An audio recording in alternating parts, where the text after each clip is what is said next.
I'm Paula Cadero from the University of San Diego, and I'm delighted to introduce to you Connie Matsui, whose career traverses both the private and the public sectors. Connie earned her BA in English and MBA in Marketing and Finance from Stanford University. She's been a strategic leader, consensus builder, and change agent in several organizations pursuing growth, transformation, and renewal. Connie served as the Executive Vice President at Biogen IDEC, where she also was the co-leader of integration planning for merger of equals between IDEC Pharmaceuticals and Biogen. As a member of the executive leadership team, she led the transformation of a 100-person biotech startup into one of the most successful global biopharmaceutical companies in oncology, neurology, and immunology for over 4,000 employees. During her tenure at IDEC Pharmaceuticals, the company's market cap grew from 100 million to over 5 billion, establishing IDEC as one of the most highly regarded companies in the industry. Prior to working at Biogen IDEC and IDEC Pharmaceuticals, she served as the vice president at the vice presidential level in the retirement programs division, then in the personnel division at Wells Fargo Bank. While in retirement programs, Matsui grew a $250 million deposit portfolio into $2.5 billion, into a diversified investment portfolio in less than 5 years, placing the 12th largest bank in the nation as number one in IRA holdings and achieving one of the highest profit per FTE ratios in the entire company. As head of employee relations and communications, she instituted innovative work-family programs, leading to Wells Fargo being named one of the 100 best companies for working women by Working Mothers magazine in 1990 and 1991. Concurrent with her corporate career, she served on the boards of various nonprofits, including the San Francisco Bay Girl Scouts. As a result of her dedicated and comprehensive board service, Matsui was eventually elected to chair the national board of the Girl Scouts of the U.S. from 1999 to 2002. Since retiring in 2009, Connie has been pursuing many opportunities to engage her commitment towards social innovation, entrepreneurship, and lifelong learning. She is vice chair of the board of the San Diego Foundation that has a $650 million portfolio for this community foundation, the endowment. She's also on the boards of several companies and nonprofit organizations, including Halozyme Therapeutics, San Diego Grantmakers. I have the pleasure of serving on that board with her, and she's the chair of the board. The Balboa Park Conservancy and the World Foundation for Girl Guides and Girl Scouts. She's the co-founder of the San Diego Social Innovation Trust and the Beacon Life Transitions program that she developed at the Stanford Graduate School of Business. She has many honors. I'll just share a few. The Athena San Diego Pinnacle Award for an individual in life sciences, Stanford Graduate School of Business John Gardner Volunteer Leadership Award, and she's an inductee in the Stanford Alumni Hall of Fame. UCSD Moores Cancer Center Soon Award for exemplary leadership and accomplishments in the battle against cancer. She's an honorary associate of the World Association of Girl Guides and Girl Scouts. International Year of the Volunteer honoree for the United Nations Association of the USA Council of Organizations. When people in San Diego ask, they say to me, and whether they come from the corporate world or the nonprofit sector, they'll ask me, do you know Connie Matsui?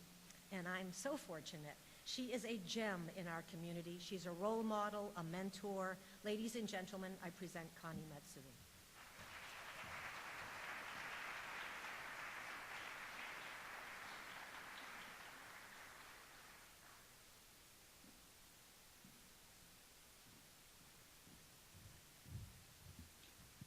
Hi, everyone. Thank you, Paula, for that gracious introduction, and to all of you for your warm welcome. I was encouraged to share my personal story with all of you today because my leadership journey has traversed great variety and distance. From banking to the boardroom, from a struggling startup company to a global partnership which generated a new standard of care for cancer therapy, from an isolated, introverted childhood to the top leadership of the world's largest voluntary organization devoted to the healthy development of girls and young women. And now, to my surprise, as an amateur student of leadership addressing this illustrious group. Thank you for that honor. Well, what I hope to convey is how the principles and practices of conscious leadership evolved during my formative years through my careers as a nonprofit and for-profit executive, and through my personal experience as a wife, a mother, a daughter, and a cancer survivor. As the title of my talk implies, there have been many expected and unexpected challenges along the way, but I have been sustained by the values my parents and my education instilled in me: humility, trust, empathy, resilience, and optimism. So I grew up in an affluent neighborhood as the younger daughter of domestic servants. That definitely shaped my self-view, my self-image as someone who did not fit in. My parents were second-generation Japanese Americans who were significantly impacted by World War II. My father, who had been the sole support for his mother and his brother while attending high school, was subsequently drafted into the U.S. Army. Ironically, he was taught to read Japanese by the U.S. Army intelligence. My mother, who was several years younger, spent her teenage years in a relocation camp in Montana. Her father lost possession of a hotel in San Francisco and shortly after the war returned to Japan. With no resources and no access to higher education, both of my parents had to take whatever jobs were available to them, which were very few, and ultimately they became a gardener and a maid. From my earliest years, I was, for better or worse, hyper-aware of racial and class distinctions and painfully self-conscious. Though my parents' employers were generous to my sister and me, our family of four lived in a very large house in some very small rooms with very little privacy. The kitchen of the house, therefore, served as our living room, our dining room, and our family room, and it was impossible for me to invite friends over to play. There were clear boundaries for my sister and me in terms of time, the time and spaces where we were allowed to be seen and heard, and as a result, I soon became an observer and a listener, rarely participating in social or recreational activities. So introverted, chronically self-doubting, bombarded by constant reminders that popular culture did not value our culture,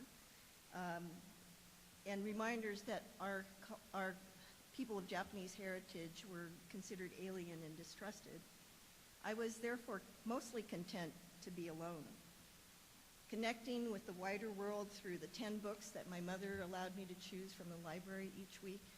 And I was also a great fan of old movies, where stereotypes, but also stories of humanity and morality abounded. I did also very much enjoy accompanying my parents as they worked nearly constantly. For example, pulling weeds with my dad, washing cars, preparing meals, or just reading quietly while my parents cooked and cleaned. I felt proud to be productive. One other side benefit, I will always be grateful that I don't throw like a girl, because every week to prepare for breakfast, I got to throw grapefruit from the pantry to my dad, who was stationed near the refrigerator, and that was great practice. It's great practice. So there were happy moments during my childhood, in addition to some great doubt. So given this confining environment, where did I feel most productive? At school. Learning, the mastery of knowledge was thoroughly exciting and rewarding to me. Our parents always emphasized that my sisters and my jobs were to do well in school. And since our parents' work consumed them 16 to 20 hours a day, 6 days a week, we wanted to follow their example and never to disappoint them. Despite the prejudice and unfairness that we sometimes faced, my father continually stressed that we should never judge others. Instead, we should strive to understand what others were feeling or dealing with in order to discern what were the reasons behind their cruel comments or their discomfort with us. We should not feel battered by their beliefs, but really strive to understand them. And this is when I believe I first discovered that empathy was a greater and higher power, enabling me to look beyond and to find release from my needs and doubts and hurts, and to appreciate how to understand and help others. Of course, humility and self-deprecation for Japanese people is genetic. As I'm sure most of you know, it is extremely poor manners to draw attention to oneself in Japanese culture. And frankly, making this speech is a little distressing to me. And so I'm hoping that as I talk, you will be jotting down questions or ideas or comments, because what I would really appreciate is an exchange with you, because that's more gratifying to me. Now, what most of you may not know about the Japanese language is that there's a proper phrase that you use when you're given a compliment. And that phrase is tonde mo arimasen. This literally translates as the world does not exist. That's the appropriate, polite response to praise. So denial of praise is therefore a reflex and an obligation in the Japanese culture. And certainly during and after World War II, avoidance of attention as a person of Japanese descent was a survival tactic. My father, in fact, made a practice of telling people he was a Cherokee Indian, especially when he was traveling alone. Of course, when he was wearing his U.S. Army uniform, this ruse had its rewards because he was often bought drinks by the people he was traveling with. So the instinct to place others above and before myself was bred into me. The intuition and patience to perceive beyond superficial or present circumstances became my refuge. And I was reinforced by the satisfaction of accepting and fulfilling responsibilities alongside others. This, I believe, in addition to the humility and empathy lessons that my parents taught me, was the beginning of conscious leadership in the form of factual and empathic listening. Another important lesson from my childhood, I observed firsthand that wealth does not always translate into happiness. While the family my parents worked for had every privilege and comfort, they were still seeking more from their lives. In contrast, while my family had very little in terms of material wealth, we were close, loving, and on the whole, self-sufficient.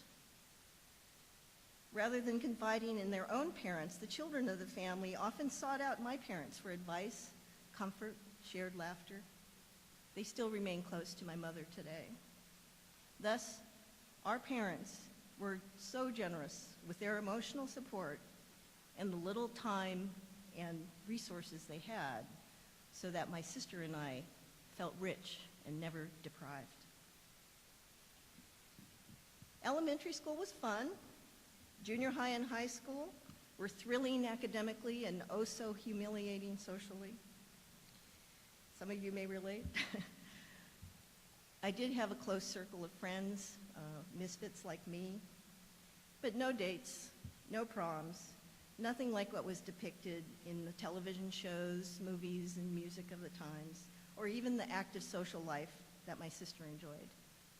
The ugly duckling stayed ugly and awkward. College was a different story, though, largely due to my roommate. and the friends we developed during our freshman year. Even though I was so unlike my attractive and vivacious friends, I assumed more control now of how I was defined and who I wanted to be, rather than agonizing on who I wasn't. But business school was truly the revelation. It was in graduate school that I finally knew I could be accepted as a peer and as a valued contributor, regardless of my looks, my background, or lack of business education.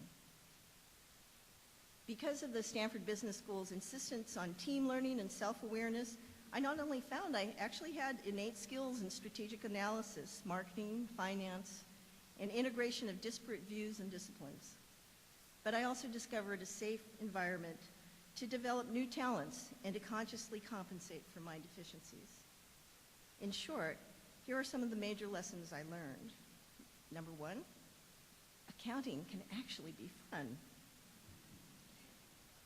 Numbers can tell as vivid a story as words.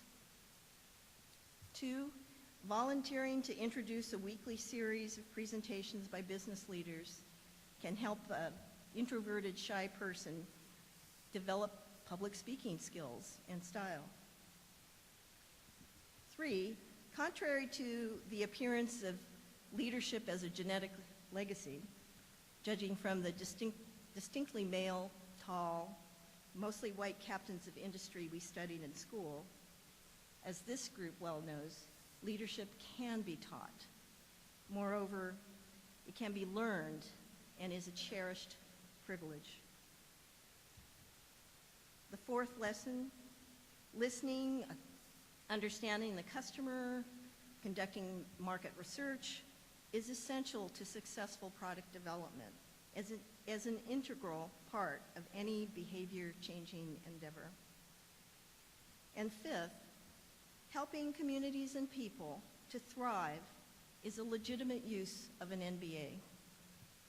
In fact, I instinctively knew I was on the right path. It was just a matter of finding the right employer.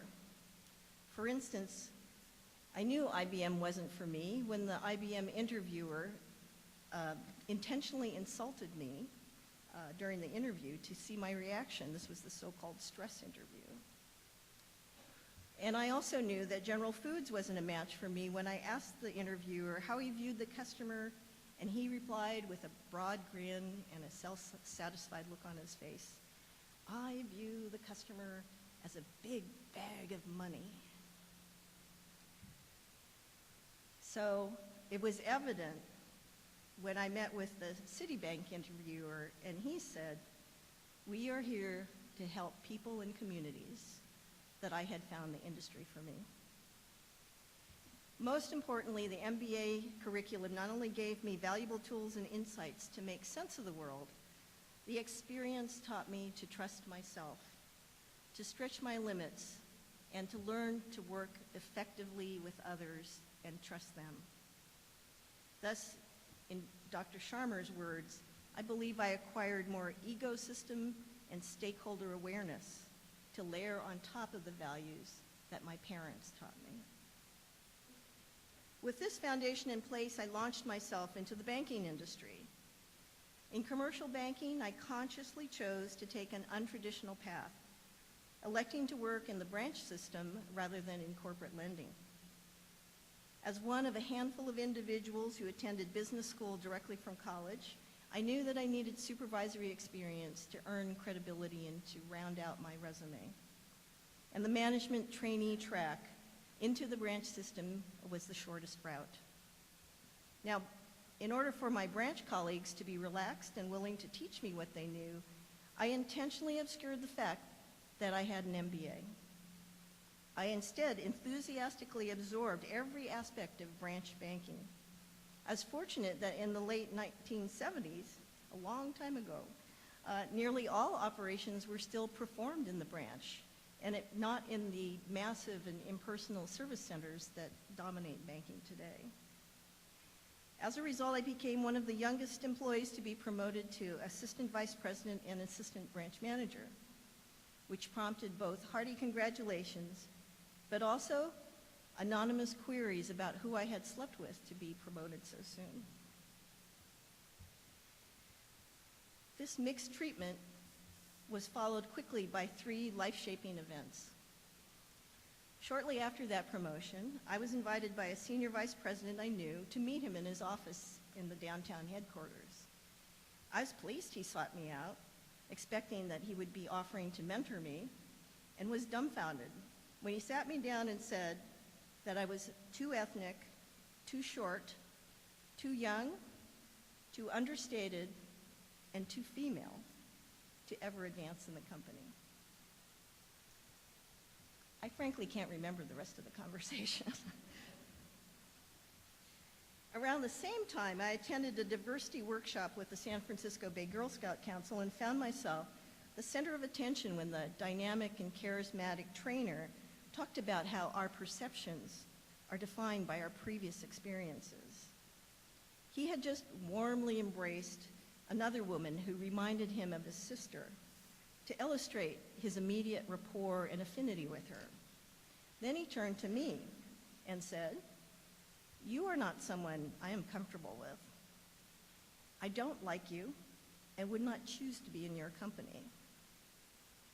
Now, he did this in order to illustrate his discomfort and rejection of me based on what I presume had to be either a bad experience or lack of experience with a young Asian woman.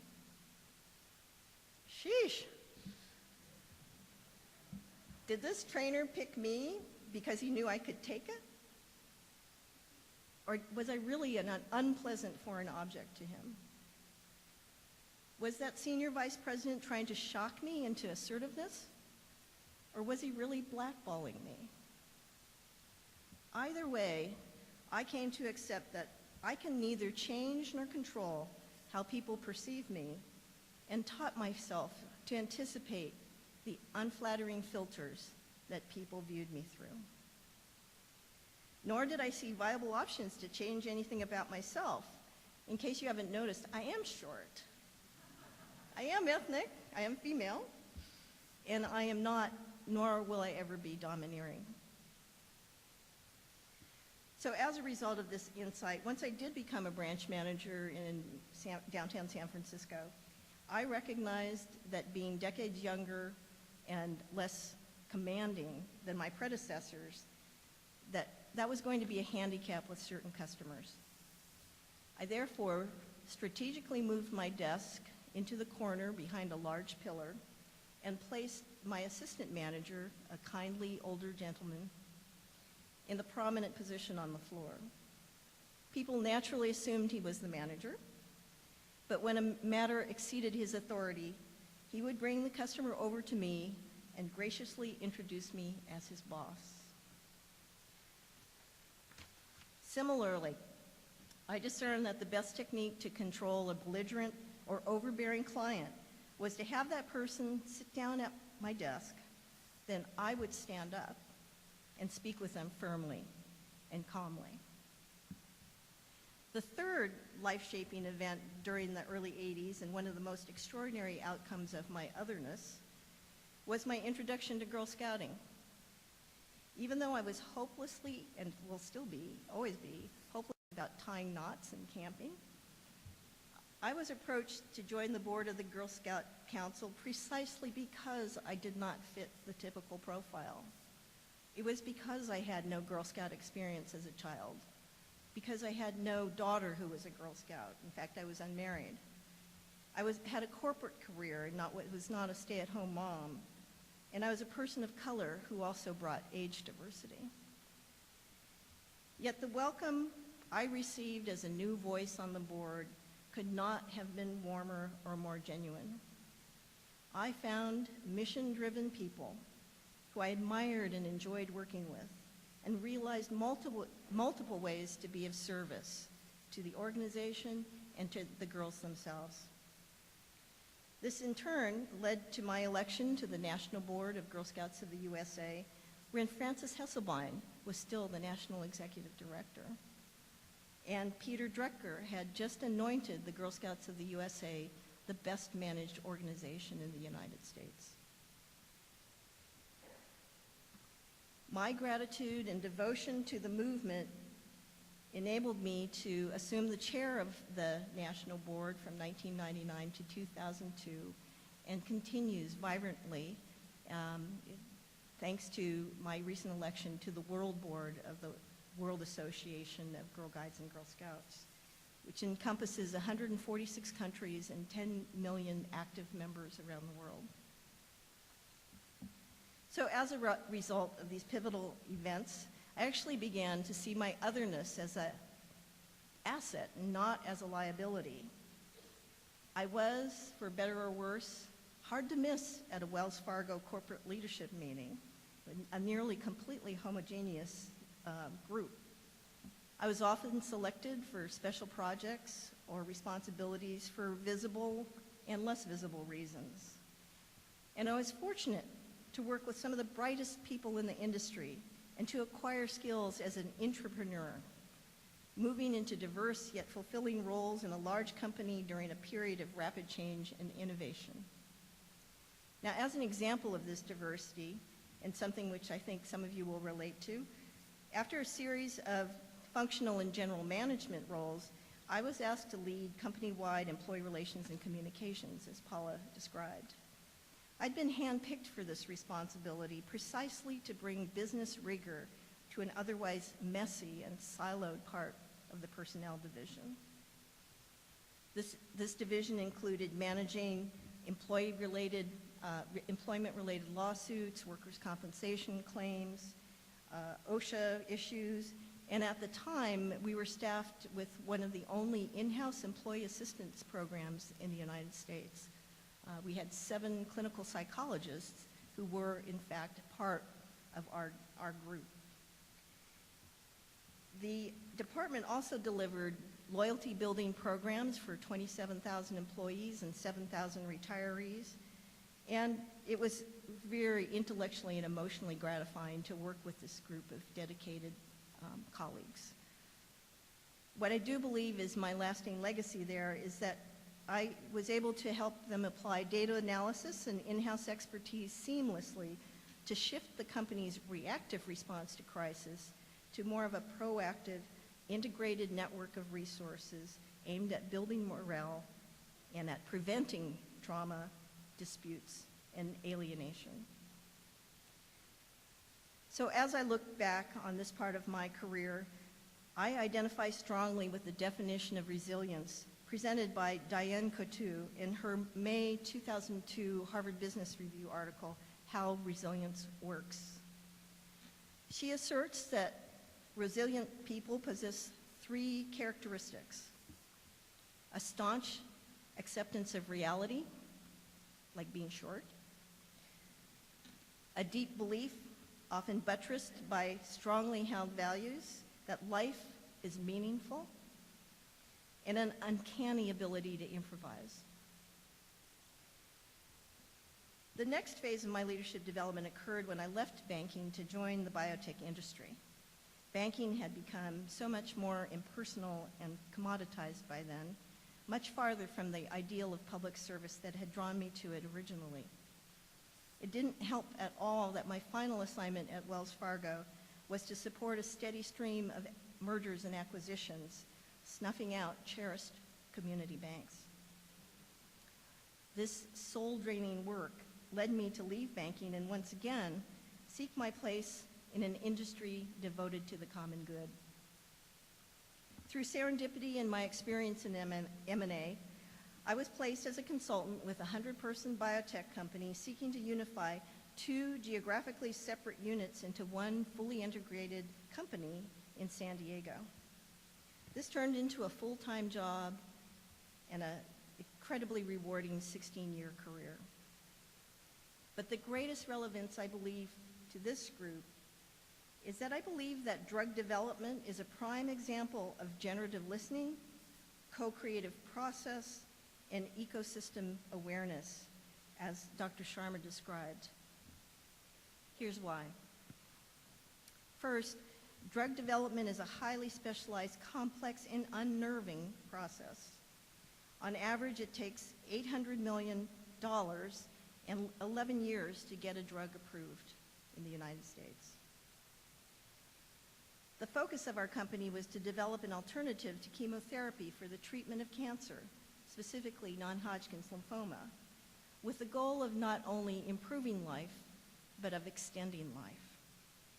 There was a huge unmet need for less toxic therapy and few options for hundreds of thousands of patients. Other companies had tried and failed spectacularly to achieve this goal, and we studied their failures assiduously. Because of limited funding, every single individual in the company, from the CEO to the technician in the clean room, to the scientist at the bench, to the accountant in finance, had to be unwavering in their commitment to integrity, quality, safety, and ultimately efficacy to achieve drug approval and to bring this drug to patients. These individuals were motivated to do so both professionally and personally, often because of a friend or a loved one who had succumbed to cancer. Because of the enormity of our mission, all of us had to become comfortable with risk and failure as part of the landscape. Nearly going bankrupt, having products fail, being undervalued by Wall Street were rites of passage that made us stronger and more nimble. We even invented a quarterly exercise where the team was asked to think of everything that could possibly go wrong with what we were doing and to say it out loud, to express their fears, which of course made the worst acceptable but also avoidable. In addition to delivering a new standard of care at an affordable price, our executive team, all of us refugees from large companies, believed that we could make our company an exceptional and fun place to work. Since we asked so much of our employees, our culture was both high-achieving and high-touch.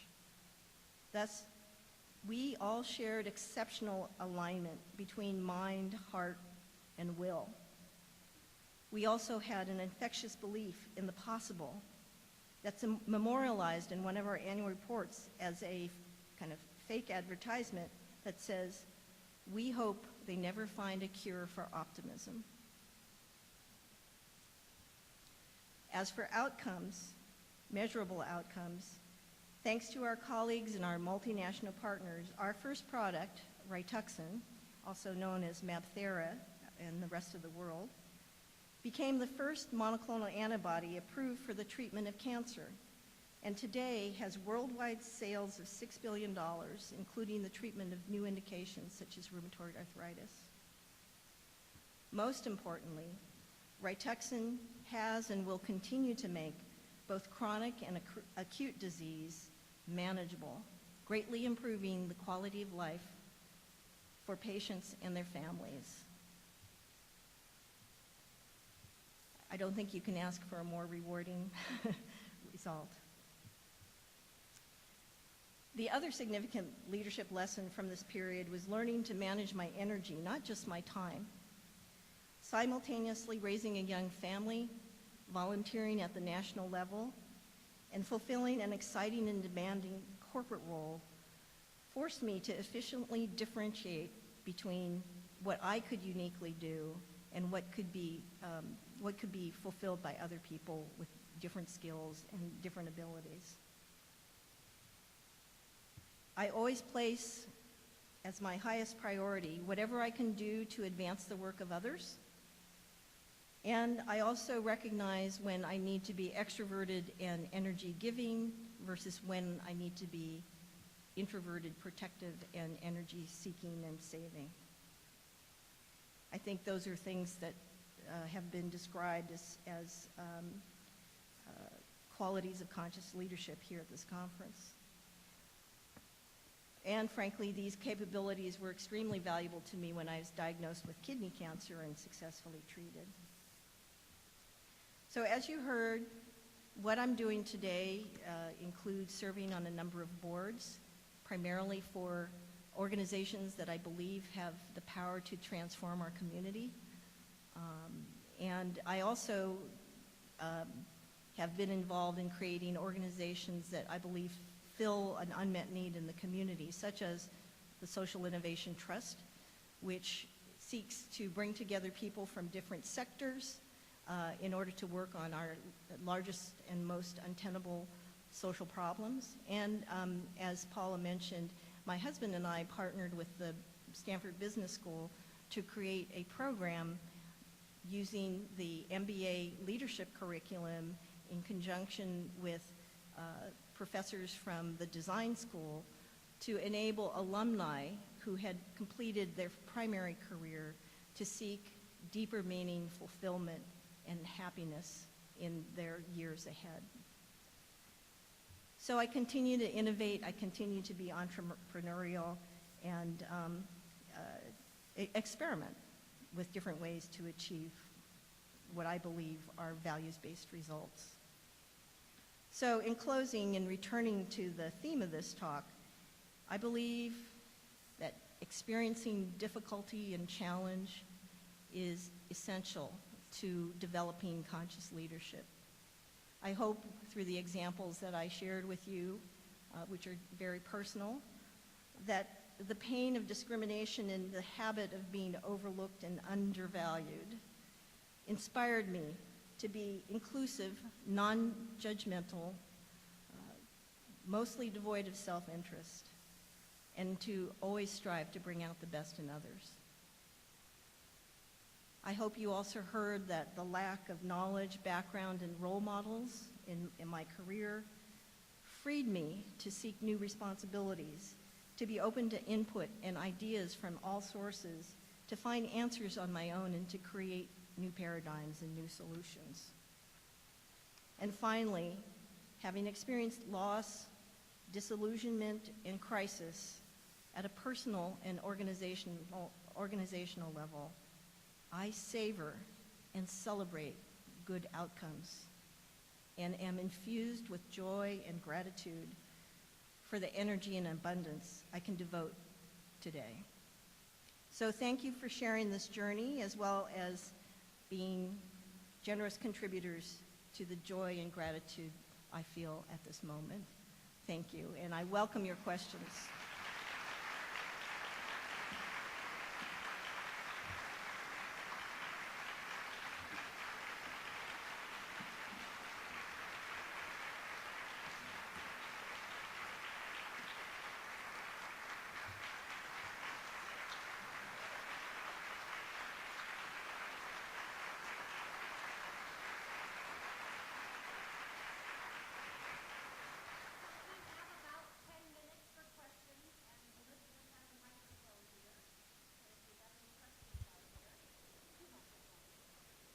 And I can't see you, but I'm sure I can hear you.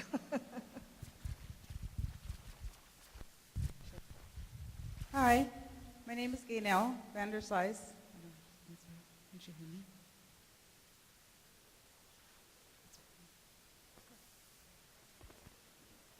Oh, hello. Hello. Hi, my name is Gaynell Vanderslice. And what I'd like to know is, given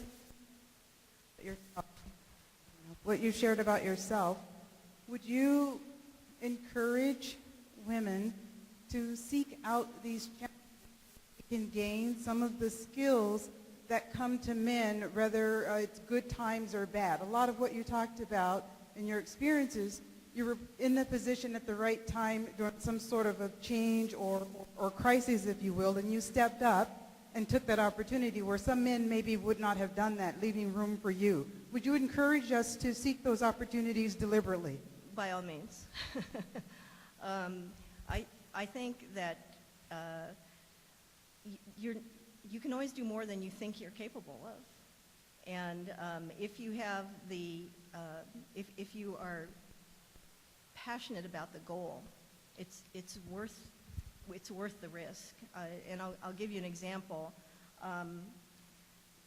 Because our first drug, Rituxan, was in a critical growth stage when our second product was ready to be developed, I actually volunteered to lead that second product, the development of that second product in its final stages. I mean, in a way that was crazy, because this particular product was a monoclonal antibody which was attached to a radioisotope through a chemical linker that would then zero into where the tumor was and use the isotope to destroy largely bulky or dense tumor. I'm a non-scientist.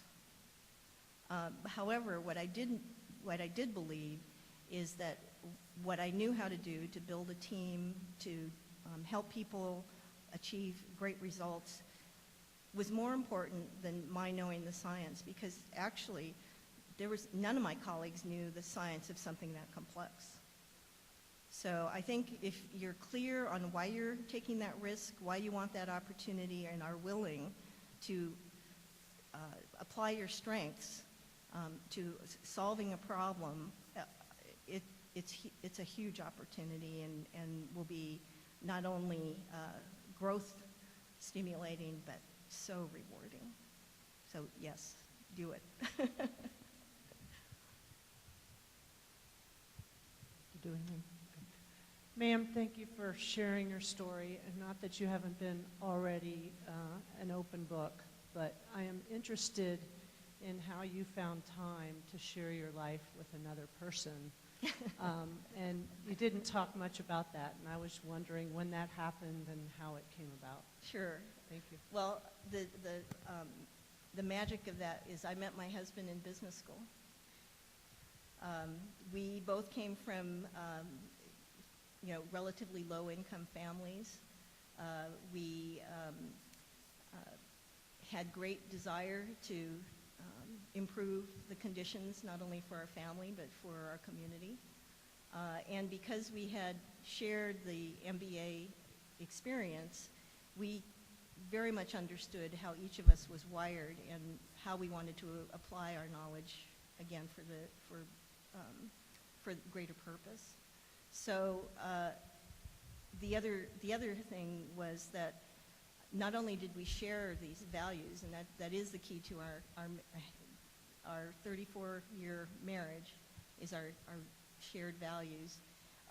We also were blessed with family. My parents, his parents, sisters and brothers, all of them supported our family as our kids were growing up. I guess we were growing up too. But I think that the key is to find someone who shares the same experiences and shares the same values, and that's what makes that possible.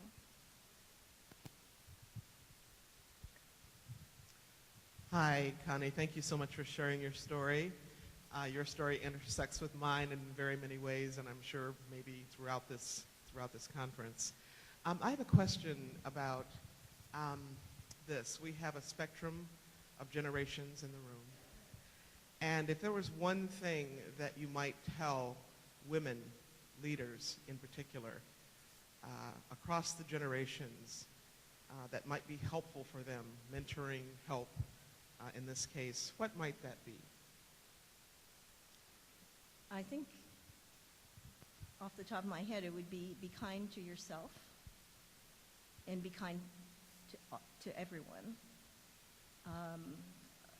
I can't tell you how many times a good deed comes back, whether it's professionally or personally, and people so crave recognition and thanks and for the extraordinary things they do on a daily basis. I think being grateful, being kind, and not viewing that as wimpy, but actually strength building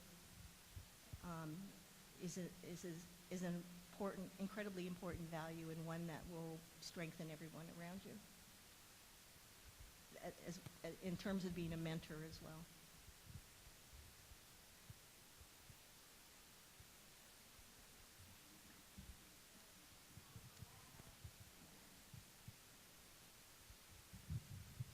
My name is Karen Shooter, and I know today a lot of organizations, we still struggle with a lack of diversity in top leadership. And I'm wondering if you have any thoughts on how we can encourage or help organizations and top leadership mentor and just be able to envision having more diverse leadership in their midst. I don't think it can be a mandate. It has to be values driven.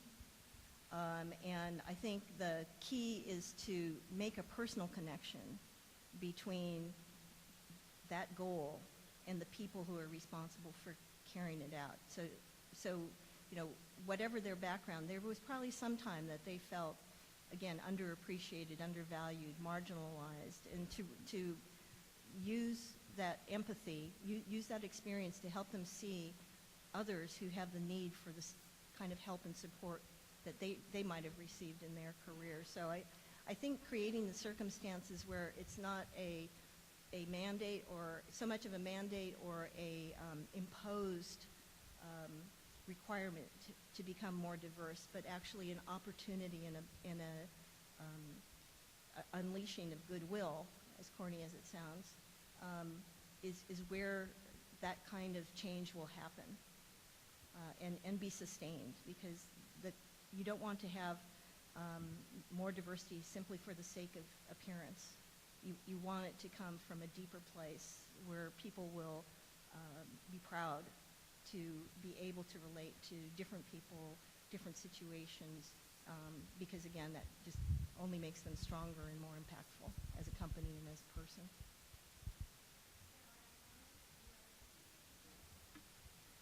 Thank you.